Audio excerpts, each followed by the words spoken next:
Hello, good morning.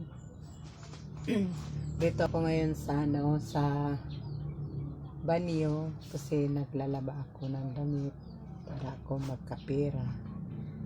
Kahit masakit yung likod ko, labada pa rin ako para mapera ako kahit 50 pesos. Kahit kunti. Kasi para makabili ako ng bigas kasi mahal na ngayon ang bigas eh. Kung may 50 pesos mo, hindi ka makabili kasi 50 city na yung bigas, 58. Hindi ka na makabili ng mura ngayon. Kaya kahit mayroon akong masakit itong dito,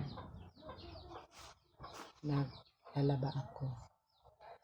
Sige guys, tapusin ko muna itong paglalaba ko.